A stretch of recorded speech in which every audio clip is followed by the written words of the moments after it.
Just like, wow, I trained my installers and they're all better than me now. I'm like, hell yeah. I get to step aside, hand over my squeegee. I don't have to tint as much. Of course I do because it fills my soul. Yeah. It's part of me. I have to do it. But them being better than me now is like, what more can I ask for?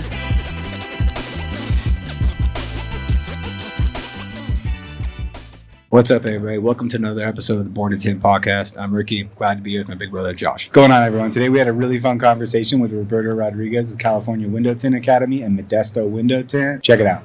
This has been I wouldn't say the hardest, but like when we first set it up, we were doing like 4-day, and then had like the middle section where we actually like left the lunch break in there to take a break, and then we were gonna do some kind of demo, and it just didn't ever come to fruition, which I'm fine with. And then obviously we had the slots filled, and then that was kind of the first word. Can we get 12 people? And then as soon as we got here, it was more of, I wish we had more time, because the people running into it's like, hey, do you have an hour? So we just crammed today to where it's just like it was 5-minute breaks in between and just go and just try to capture as much as we possibly could. Yeah. Yeah. Well, your editing guy is going to have a lot of work to do when he gets back. That's for sure. I mean, just trying to grab the right clips in general. A little closer. I mean, we already know that's hard to do just as making our own content, Imagine what he has to go through. Let's see. I appreciate that. Are we good there? Yeah. No, you're definitely recognized. That's for sure. Josh. You're not overlooked. How are we there? Does that sound better? You should be able to. Yep, there you go. All right. Yeah. Right there? Yeah. Okay. Yeah, no. He's the first thing I thought of was like, oh my gosh, this guy's going to have a lot of work to put in. Yes, but it's built us a nice big buffer to where now we don't have to, because we weren't necessarily like stressing about like getting next episode out, but we'd have like 2 done, and it's like, all right, hey, within this next week, we got to find somebody, we got to put it on the schedule and record. Mm-hmm. Now we have like a buffer, which at first we were like, oh, we can release 2 a week. And he's like, yeah, that's not happening.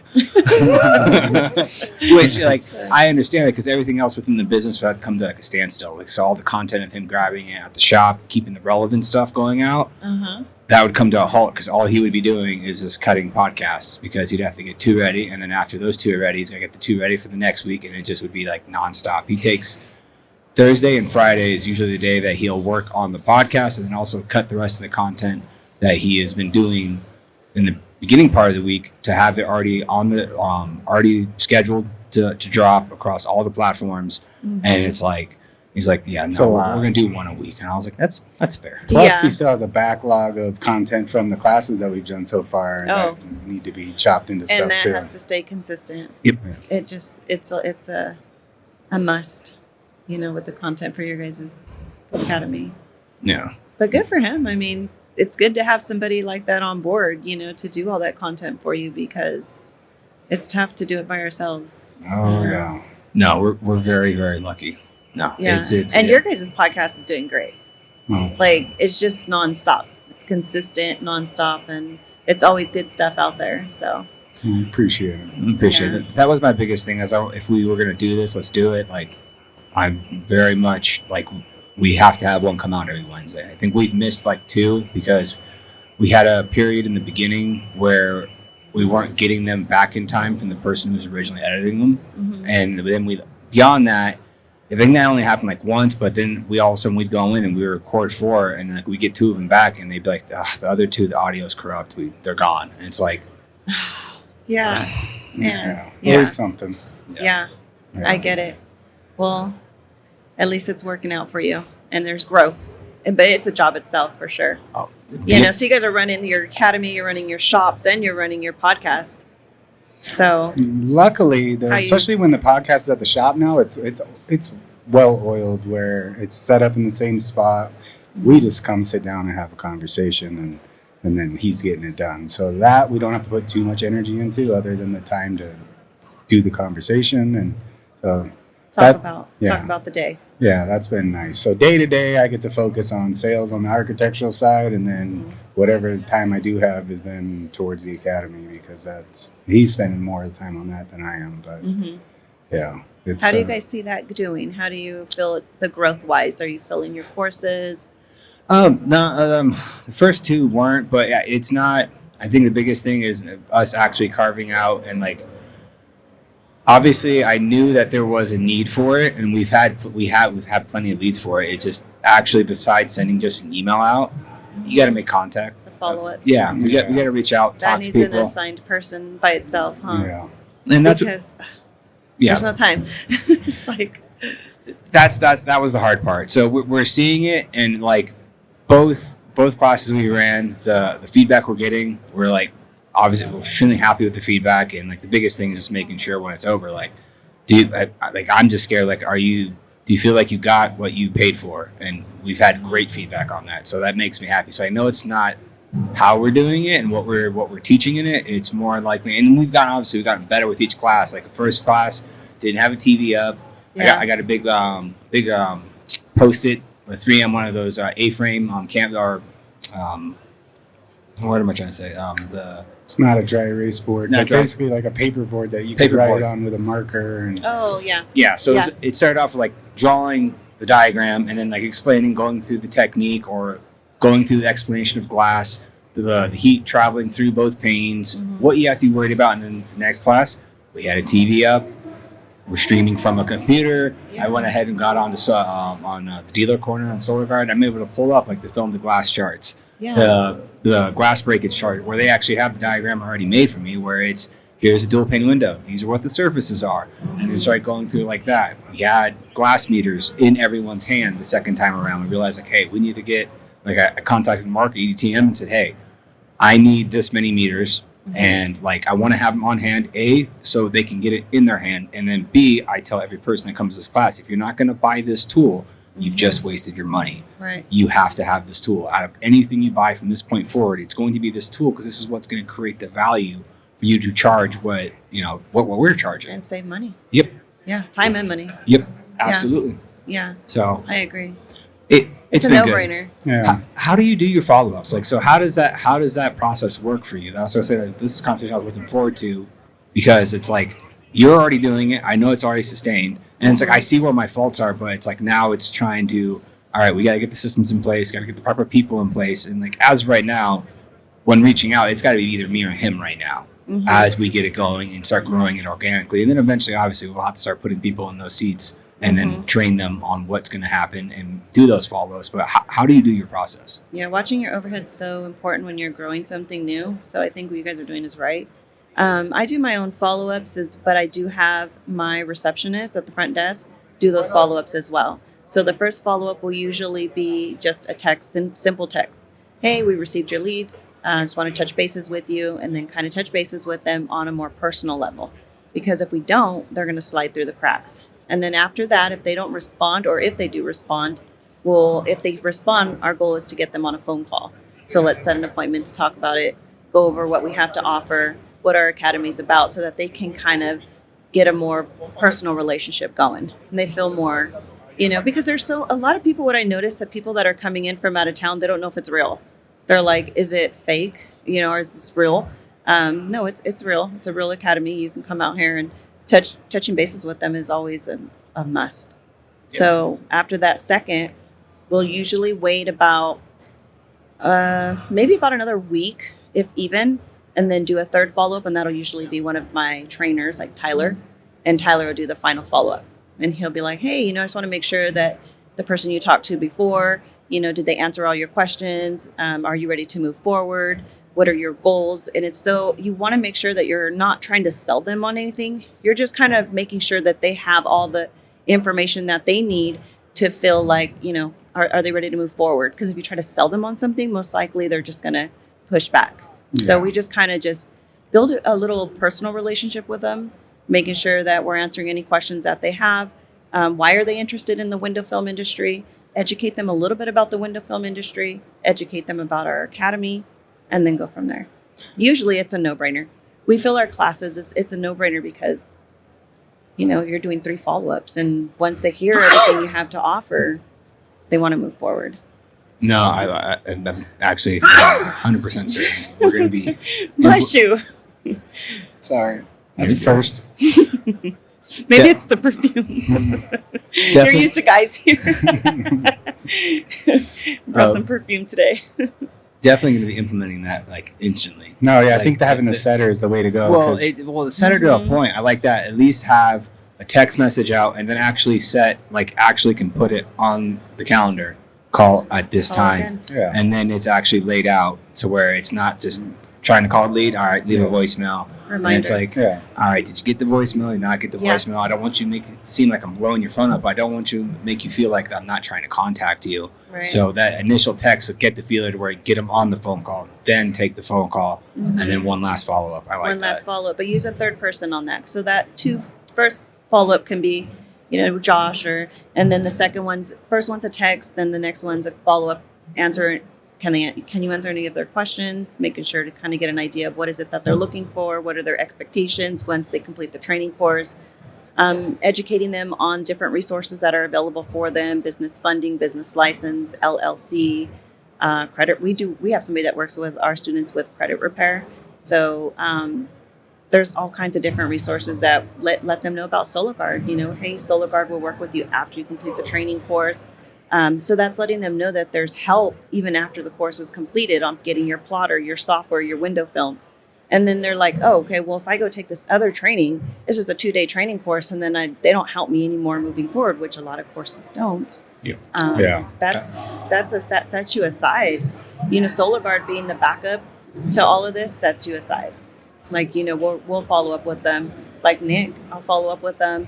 I'll make sure that they get their film order. I'll go out there. He comes to our courses and he tells them, I'll go out to you guys, set up your plotter, set up your software, get your film ordered. If you don't like that film, we'll send out a sample roll of something else, try this film, and get them set up as a dealer.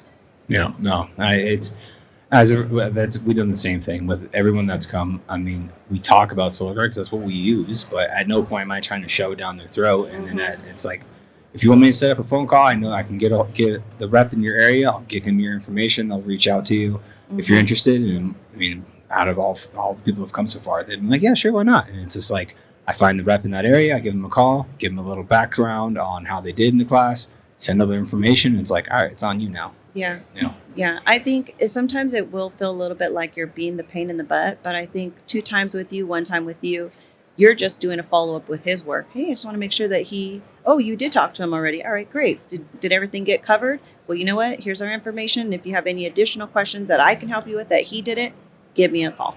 Usually by that second call, though, they'll tell you yes or no. Yeah. And you'll know if it's a real deal or if sometimes you get fake leads. People just wanted to see what you're doing. You can usually tell.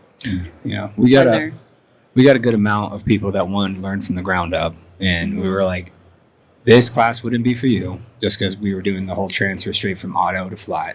Mm-hmm. So someone had to come in, like someone could have a year experience, but I'll be able to tell through the conversation if it's like, all right, if you'll fit in this class. I don't want someone who's so new that I have 4 guys that are been say doing auto for 5 years. Like talking to them is going to be a lot easier. I don't want to ever make anyone feel like, well, hey, you're spending so much time with this person because they don't have as much experience as we do. Like it's not being spread around evenly. But when you're training. Yeah. Yeah, because our target audience for these first classes we're doing is people that already have experience in at least auto for so many years. Oh, and maybe some experience in flat glass. That's not really needed. But that way we don't have to cover the basics of like how to peel film, what a dirty window looks like, a clean window looks like. Our like target avatar for this 3-day class is someone that's looking to expand into flat glass. So they already know the gist of how to work with film. And we're going to now spend a day on classroom of just metering windows, determining which type of film is appropriate for which window based off of the type of glass it is and what the customer is asking for, the sales process, some of our operations process, like using TintWiz, using the film handler, and then 2 days of full hands-on, just actually getting reps in and showing them install techniques. But as we've been making the follow-up calls, a lot of people they have no experience and they just want from the ground up. So that's going to be the next class that we launch is like maybe 2 days of just hands-on. Well, it's not even to say ground up. It's someone that doesn't even realize that, hey, I'm not trying to run a business. I just want to be an installer. Where it's like the guys we're going after now, they are like the one-man shop, or they're the lead tech who's talked the owner into like, hey, let me go to this class, and then I'm going to bring this back and we can add it to the business. So it's just, we have a bunch of guys that say, hey, I just want to learn how to become an installer, which it's like, I'm totally fine with that. But talking with 5 guys that know nothing about film compared to say the 5 that do, it's a completely different training course. But it definitely shined a light. Like, all right, I knew there was going to be a want for that, but it came a lot quicker to where it's like, all right, that's the next thing I need to roll out is like, all right, this is the beginner class where we're going to go. I'm not going to talk glass type coatings, what type of films, nothing. We're just going to do pure installation the entire time. Start with the prep work with the install, the finish touch-up work, and then by the time you get to that, it's going to be start doing reps. And then what I see go wrong, all right, well, change this, do this. This is what you're doing here. Do it again. Do it again. Do it again. Yeah. And like that's how you're going to figure out how to do it. I mean, so that's something I need to add to that. And even beyond that, I've talked to some people where it's like I really don't want to do any of the installation part. I just want to learn about the windows and the operations part. Like I have installers that can do it, and I just need to be able to go out and sell it confidently, knowing that A, I'm charging the right amount, and then B, that I'm not putting the wrong product on and solving the problem or breaking a window.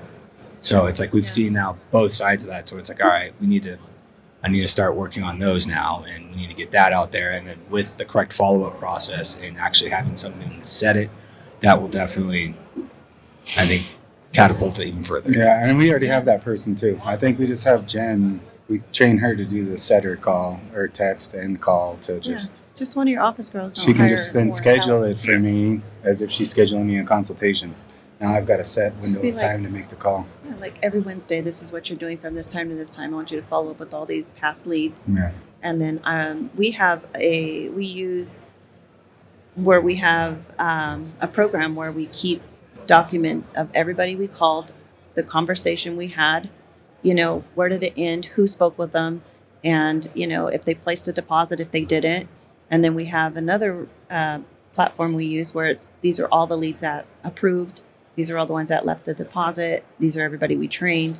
So keeping all of that is going to help like we follow up with leads that are from a year ago. We'll just send them a little simple, hey, we're having the $250, like we did a $500 off for SEMA. We're doing $500 off if you sign up at the SEMA show.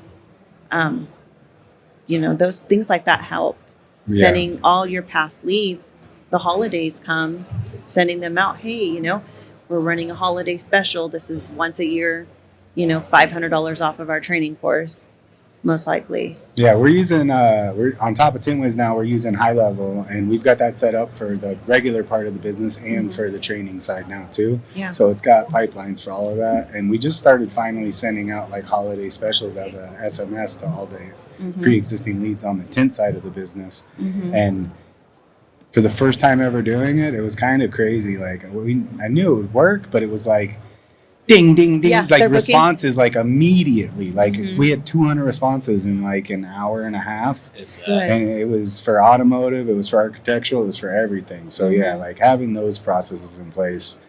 I knew it was important, but now that we're finally like executing on sending out promos like that to cold leads, it's kind of crazy how many of them converted for just one simple text. Yeah.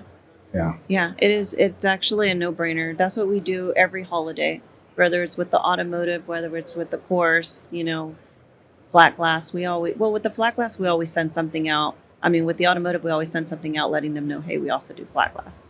But every holiday we go through and we just send everybody out. We also use our merchant service. So everybody that has paid with us, we're able to, shoot them a promo, shoot them a discount. And when they sign up with us, we always have them sign up becoming using our promos.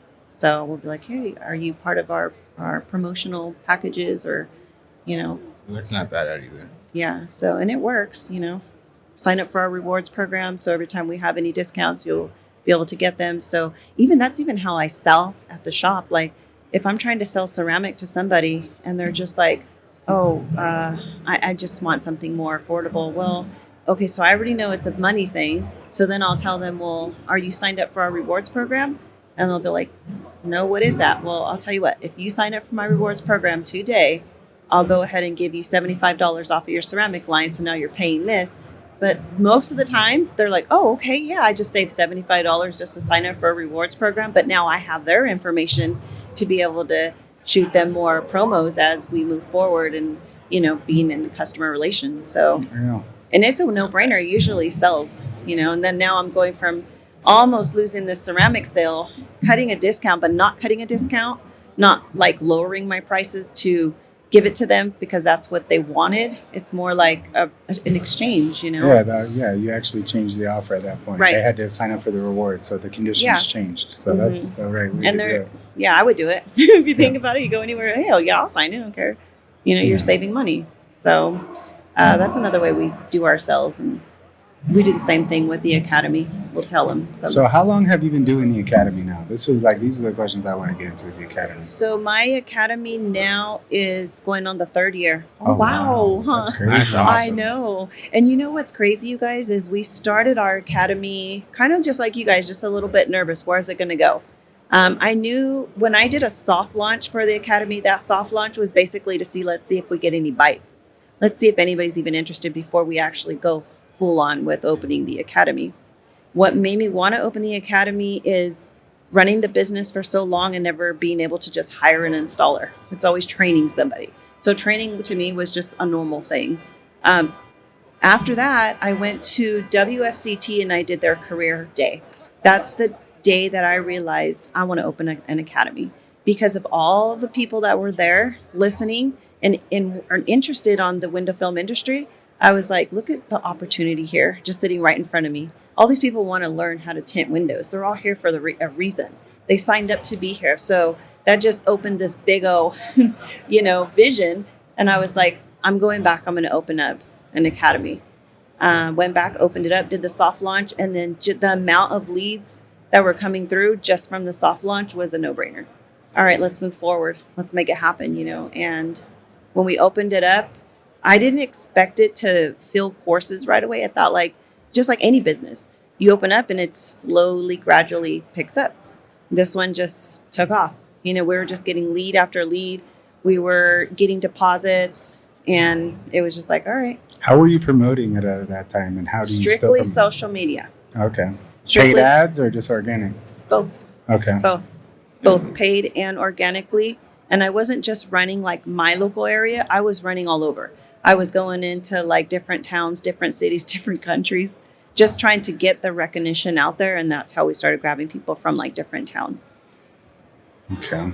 Yeah. So running the ads, doing live content, talking about it. And then I started getting in. Well, I was already in with my community. And I think if you're not part of your community and part of your chambers, you don't have a strong, because that's what got me media coverage, is being in my community, being part of chambers. So when I was part of those chambers, I met other people that were doing news, so they reached out to me and hey, this is ABC News. We want to know if we can get you on to talk about, your academy. And so that was just by me being a part of my chamber. So I joined other chambers and I started to get the recognition from different news coverage. I was like, you know what, this is what I need to do. I need to stay connected in my community because I kept getting good leads and making good connections and good networking. And so if you guys aren't part of the community chambers, it does take a lot of dedication and time in schools. If you're really trying to grow your training, get in with the schools, donate your time for career day.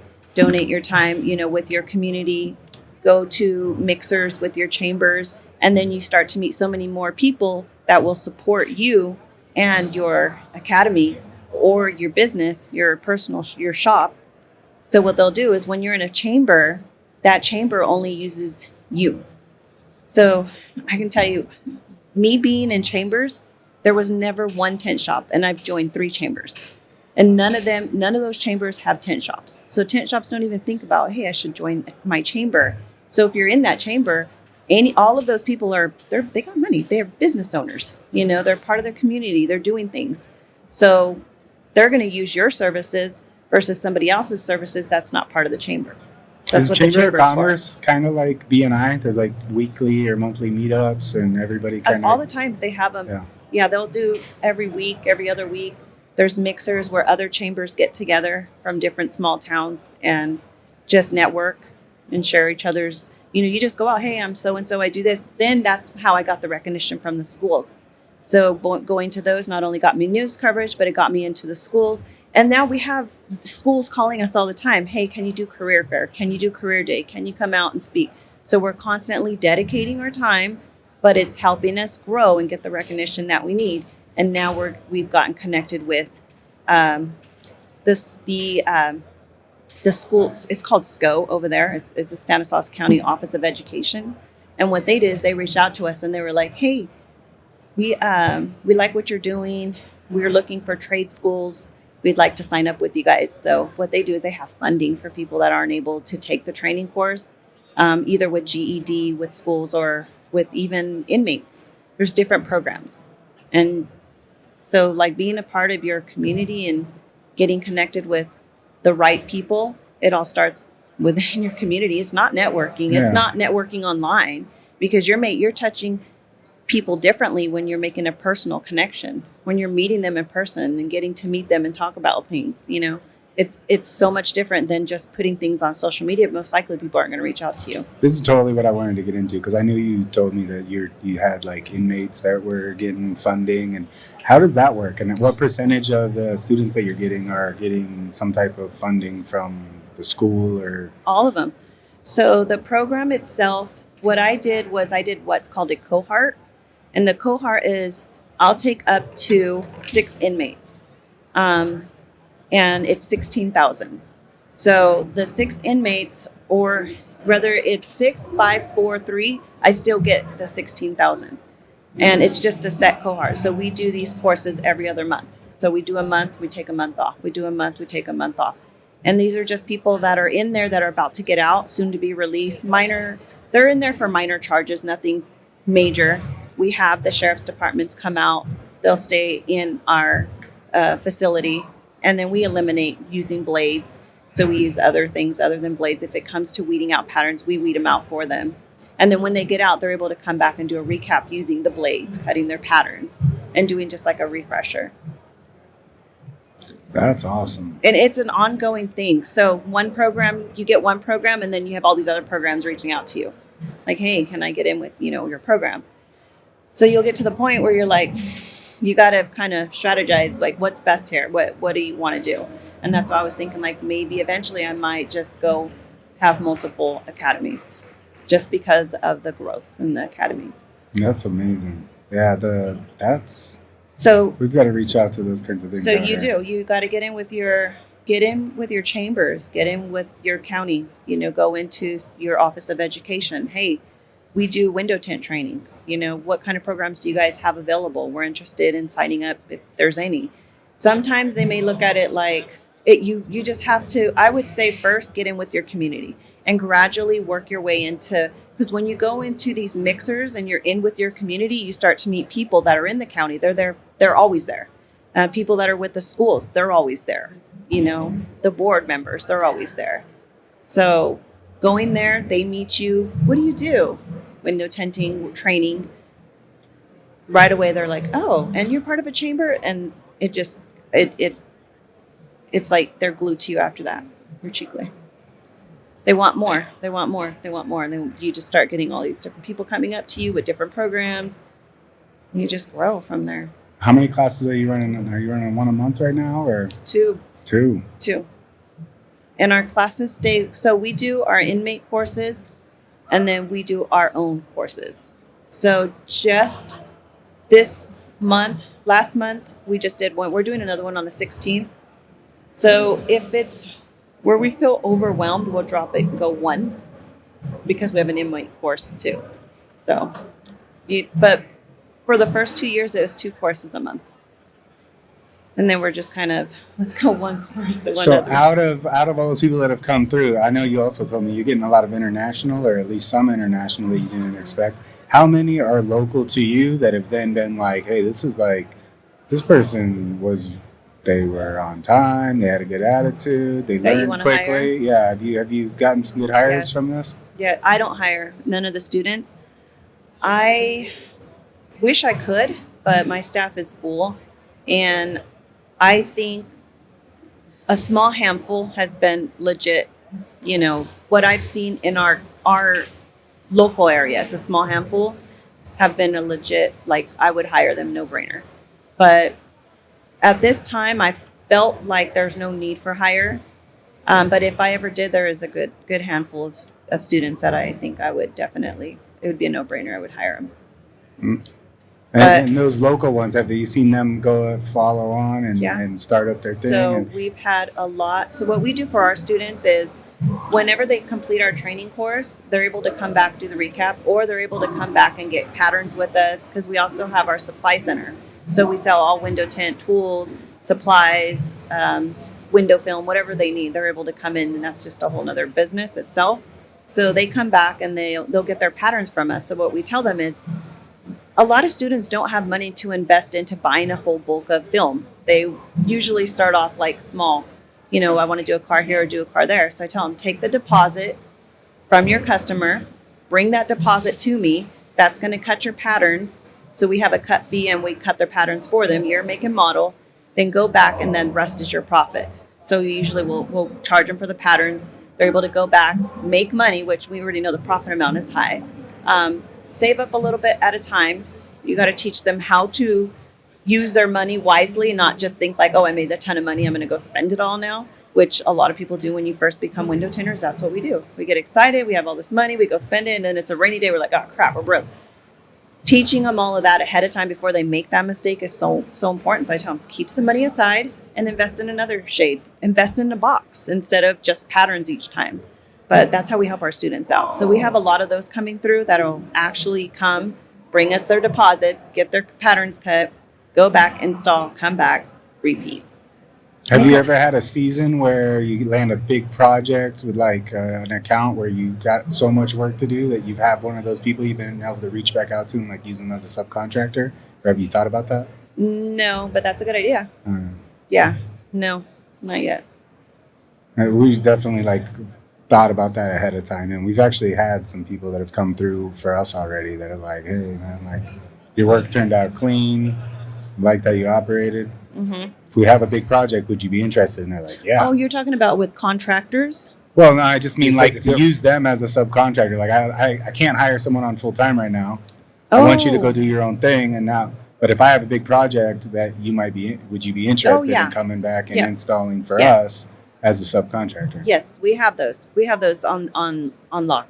So anytime we need any extra help, we will call one of them. Okay. So for sure. But, you know, it's not always. It's here and there. Yeah, but that's huge. I mean, in an industry that's always short labor and you get it's seasonal, and all of a sudden you might be way busier than you can handle. If you've got someone you can call on that might help you get a couple extra cars done, it helps them, it helps you. They're learning still. Yeah, we do that for mobile because we have a lot of accounts where we don't go out and do mobile. We usually like diesels, bring them to us, buses, bring them to us. Just smaller, even smaller accounts. Like we don't do the mobile, so I'll send one of them out to do the mobile. And that works, you know, because I don't like to go out. My guys don't like to go out. They'll do the flat glass, no problem. You know, that's like a field trip to them. But to go out and tint a car out of your area, I give it away. Yeah, but no. That was other driving force for us to do the academy was to, as we get to train people, then also we get to vet them. And like the last class, the two guys were like, you know, if you have anything, just, you know, let us know. We'll come out. Like, I'll tint for free. I'm like, I'll pay you. Like, because they just want to come out and like get into a house or get into a project with our guys, see how they operate, and just have the opportunity to down a window. I was like, no, I already told you at the end of this class, like, I'm looking at your work, like this is all passable work. This is all acceptable. What my standard would be. Like, by then you understood like the fact that like I saw you guys rip windows off that you didn't like, and then you retinted it. That's what I want to see.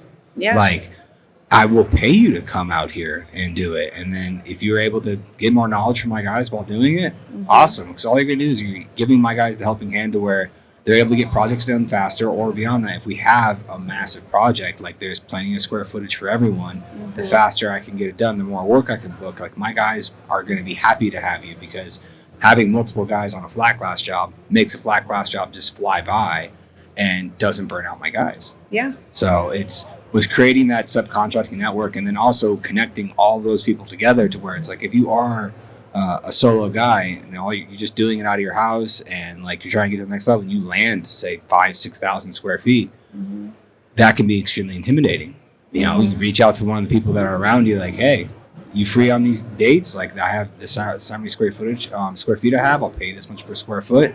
Now they have access to that same network too, to where it's like, allows you to bid on that big job that you probably wouldn't have went after, because if I land that job, like I'm gonna have to stop doing everything in my business for the next 4 or 5 days. I can't do that, because it'd be a great payday, but then I'm gonna hit a huge slump because I wasn't doing all the other things I was supposed to be doing at that time. So it's like being able to provide that network and just connect with everyone. That was a big driving force for us. Oh yeah. And it sounds like you're doing it too. It sounds like you got the same train of thought. It's like 3 days isn't enough to completely, or however many days you're doing isn't enough to fully learn the trade. So like, I can't expect you to think that the amount you're paying for that is going to be entirely worth it if I'm not doing some follow-up. Like, hey, you've got access to call us if you've got questions. We're in the process right now of setting up an online portion to it, to where everybody can be connected and go back to the video footage of the classes and have some refreshers. Reach out to us directly if they've got a question on a project they're bidding. All of those extra value adds make a lot more sense to me, because then you're setting them up for success. They're going to be extremely happy, turn it into a profitable venture for themselves. That person's more likely to recommend somebody else to go to the class, So it's a win-win for everybody all around. And I think the whole connection between, like, when you said you guys do you have a personal group, right? Is that for all your students? Yeah. So that's what we do. We have a page where only people that have taken our academy has access to, plus the trainers. So we're able to share our insights, their struggles, walk them through it, answer questions. Because the truth is like us, we are entrepreneurs. We are rooting for the next generation of window tinters. We're trying to help and support them. Not everybody does that in our industry. There's so many people that are against training. They don't want people to learn. They're not trying to help them scale a business, and they don't like the trainers that are doing it. At some point, I look at it like, we got to hand our squeegee over. We can't do that. We can't think everything belongs to us. Helping the next generation of window tinters and being a leader and being a part of that is being a legend in your industry. And I think that's so important. Holding this private group and helping our students scale, helping them grow, is keeping them away from the online groups that are going to attack them. If they post a question on there, what happens? Everybody attacks them. Oh, you don't know what you're doing. You don't know. First off, we all didn't know what we were doing at some point. It's not just them. What if we got treated that way when we were trying to learn? 100%. It's just not fair. And so we have created that group for our students to feel comfortable messaging and answering all the dumb questions, because that's what they think it is. To us, it's not. It makes sense. It's commonly asked question. We're here to help. But to others, they're, we're not going to throw them out to the lions, is basically what I'm saying. No. So it makes a ton of a difference, and it does set you aside, because people like that. Well, that's the one thing that's only like the big downside, obviously, to those social media groups. It's like, you will get people that are giving honest feedback, but then unfortunately the overwhelming of just like the attacking of like tearing them down. It's like, hey, you don't know their backstory. You don't know where they started, how long they're into it. Like you weren't that person, like knew everything right off the bat. We all need to grow and be able to provide a space where it's like, if you're not asking questions, I'm more concerned. Right. Like, that means that unfortunately you took the class and just you haven't went forward yet. Like, if you are pursuing that part of the business, like, I'm expecting you to have questions. Like, you're going to run into things. Like, I'm going to try to transfer as much knowledge as I can, but you can only absorb so much at a single day. Right. So if you're not asking a question, I'll be more concerned. Like, there is no dumb question. Yes, on a Facebook group, you're going to get ridiculed, like, oh, you dummy, like, you shouldn't be, like, it's like, don't pay attention to that noise. That's a keyboard warrior. Don't worry about them. But yeah, providing that space to where it's like, beyond maybe us answering the question before we might even get to it, like someone who already went through the class, who already had that question answered, all of a sudden they hop in, hey, you know what, nope, this is what, and then they provide the answer to where now all of a sudden they're connecting to where now you have that whole group just helping each other out and propping each other up. Like, hey, I remember being at that spot. I know exactly what you're going through. Hey, man, do this. All right, just sent you a message in your DMs and, like, try this. Like, that was a big thing for me too. Because the Facebook groups, there are good ones out there. There are some there's some harsh ones. Yeah, there's some harsh ones out there. I'm not on them very much anymore because of that. I'll watch some of them. I've seen students of ours ask questions, and I feel bad. Like these, I warn them. I always warn them. Like, you know what? These are groups. These are good groups. These are groups that I say be a part of. I want you to just silently watch that, because you are going to learn on there. Yeah, it's for sure you're going to learn. But if you start asking questions, just be prepared. Don't get your feelings hurt. That there's the lions out there. There's the big dogs that are going to put you down. I feel Don't bad get discouraged. I feel bad for the people that are making the crap comments. Like, how do you why are you devoting your energy to that? Because what I've noticed with window tinters, especially us, the ones that have been tinting for a long time, is they feel that they have some type of they need some type of reward for how long they've been tinting, or they feel like they're the bigger dogs, and it's just not the way this era works. Like, it doesn't matter. There's some tinters that are younger that have only been tinting for like 3 years, and they are doing amazing. Like, I see them shrink, and I've seen them do some amazing installs and kill it. And then I've seen some legends, that have gone, and and I watch, and I'm just like, these guys are just as good. These guys, there's some really good ones out there that are installing. Just because they've only been doing it for 3 years doesn't mean that they're not good. Because if you're 3 years consistently tinting car after car, you're going to get good really fast. Speaking of which, right before we started this, Expel was having their heat shrink battle, and I got to jump in real quick. Mm-hmm. I got beat shrinking a windshield by a 17-year-old girl. Yeah, I believe it. It was close, but I was the third person in a row she beat. You know why? Probably because she does it all day, every day. Yep. She has it dialed in. It's part of her nature now. And that's what I'm talking about. Like, whether it's 3 years to a person that's been, 20, 30 years in, she can come in and, you maybe do it like maybe once every other day because you have a whole staff doing it for you. But these people come in and they dial in. Yeah. I see it happen all the time. And I'm just like, wow, I trained my installers and they're all better than me now. I'm like, hell yeah. That's because they're attitude. Doing more than me now. I get to step aside, hand over my squeegee. I don't have to tint as much. Of course I do, because it fills my soul. Yeah. It's part of me. I have to do it. But them being better than me now is like, what more can I ask for? Do it, because I'm not going to do it forever. Yeah, no, it's like going to the competition too. Like, before we went to WFCT this year, I had like our installers like, "Oh, we're gonna beat you." I'm like, "I want you to." Mm-hmm. Like, I want you to beat me. Like, I mean, I've been lucky enough to win it. Mm-hmm. I want the feeling of like, hey, you started with us and you didn't know anything, and we trained you up, and now you're winning this competition. Like, I'm gonna be probably 10 times happier when that day comes than when I won. Like, the only person in our family that's experienced that is my dad, because my dad trained both of us. Oh, nice. So he's got the title of saying like, hey, I technically trained 2 full champions, and like, I want that. I want my guys to go on to beat me. Like, I want you guys to beat me. That means that I did my job. And it's like, and then also I put you in beyond that, you're in a culture and environment that you're growing, you're learning, you're getting better, and like, that, like, I can't wait to experience that. I'm very excited. He's proud. I'm sure he's very proud. Just with me, with my son, I see him tinting, and knowing that he grew up in the industry. I mean, I was pregnant tinting, I was pregnant with him. He's 21 now. And I was pregnant, I was tinting. And then as I remember taking him in his little walker to my shop, and I remember him walking around in his little walker around my shop while I'm tinting.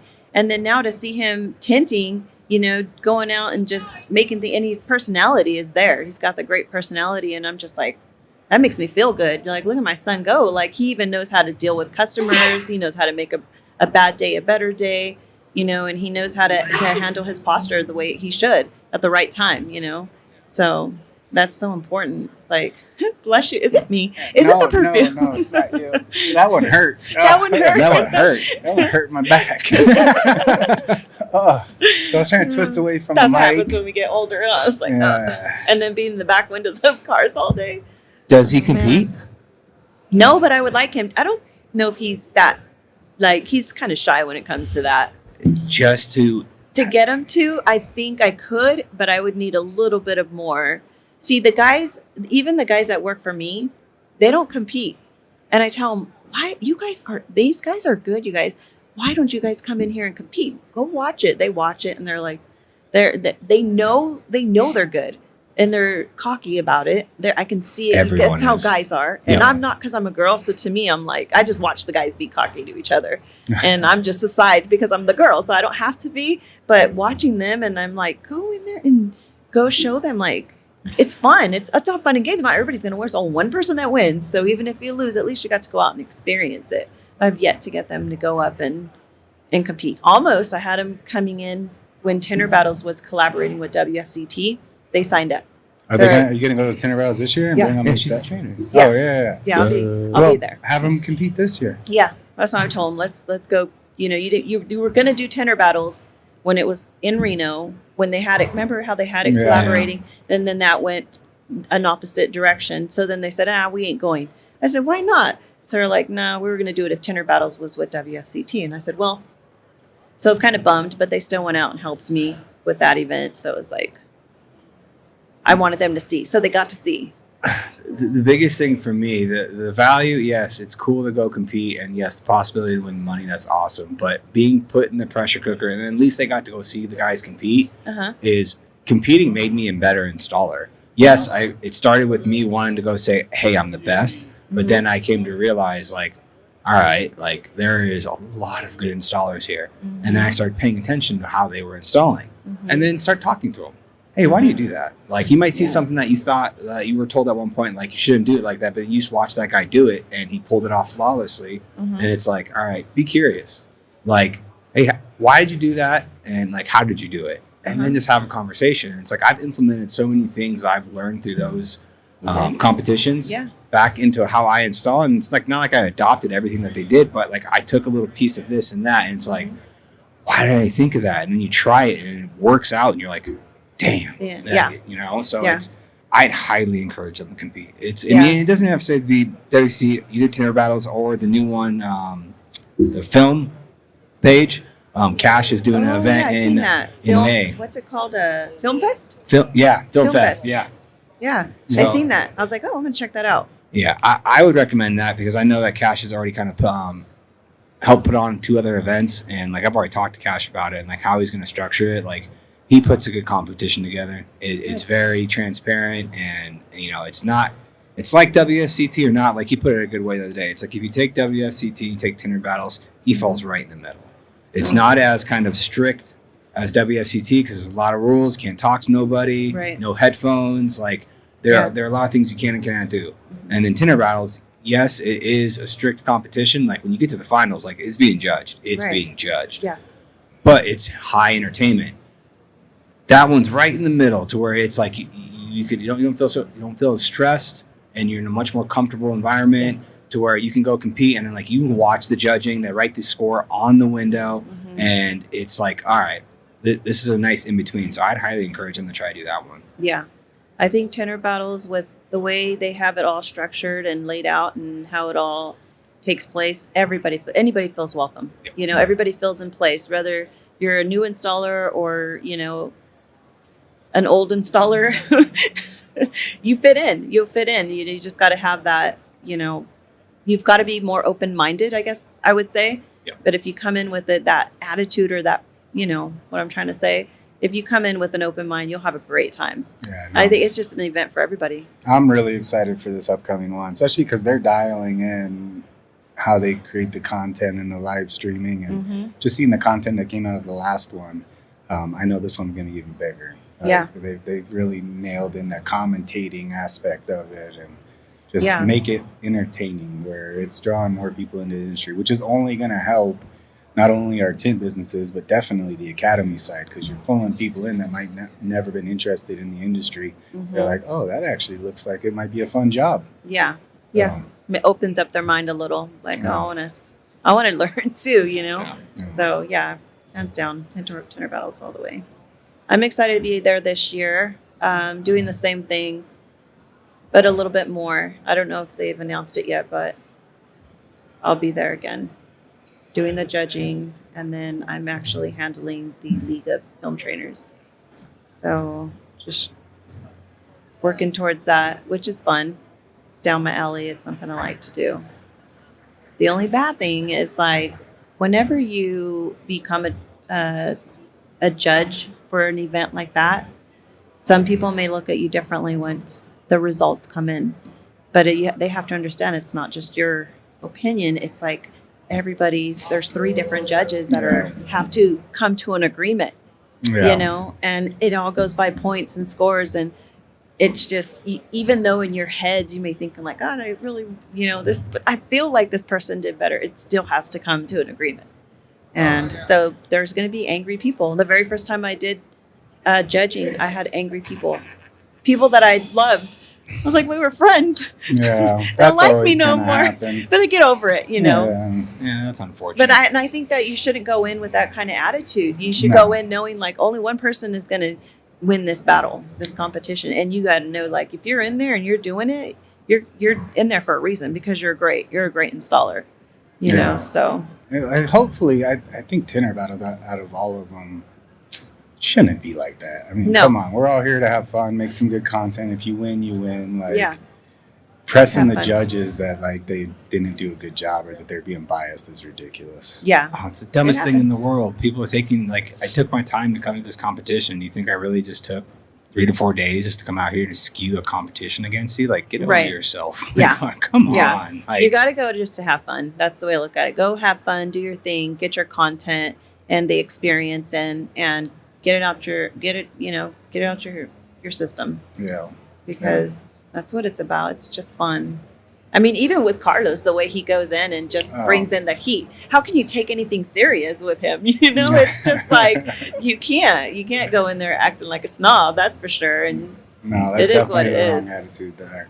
Yeah. What else do you have coming up before besides Tinter battles? Anything No, crazy? Tinter battles for the rest of this coming up in January. Just some local events. I actually just got Woman of the Year for my chamber. Oh wow! Yeah. Congratulations! I just got that. Well deserved. Yeah, I did that. I got that award 2 weeks ago. Oh sweet! Yeah, it was a big thing. They threw a big old thing in our chamber for me, and I just got called out for a couple local events that I'm doing with the schools and with our chamber. So, and I do a lot of guest speaking out with my community. But industry events, I'm just doing the Tinter battles as of now, and I'm not too sure what I'm going to get into next. Mm-hmm. My 2026, I have some good news coming out soon. I haven't announced it yet, but all right. Well, when you're ready, we got to do this again. We can put it out on the pod. And talk about it some more. Yeah, for sure. Well, we appreciate you coming down, taking the time with us. Thank you. Definitely been looking forward to talking with you again. So I know we got to chat up at Tinter Battles last time, a little bit, but I will definitely. I know because we've already gotten a few people like, "Are you just doing auto?" I'm like, "No." Like, I got a place for you though. Yeah. Send them straight over to you. Yeah. So vice versa, because that's the way it's going right now. You know, we send them right over. Like, these are the people that you want to go see, you know, so whatever way we can network and help each other out, you guys just let me know and we're all for it. We have open doors. So. All right. Well, where can everyone find you? You can reach me on Instagram under California_Tint_Academy, or Modesto Window Tint is Modesto_Window_Tint. Well, there you guys go. You heard it. If you're looking to get into the auto industry in tinting, this is the person you want to contact. This is the school you want to go to. She's absolutely killing it, and we appreciate you guys following along. And until next time. Yes, thank you. Thanks, guys.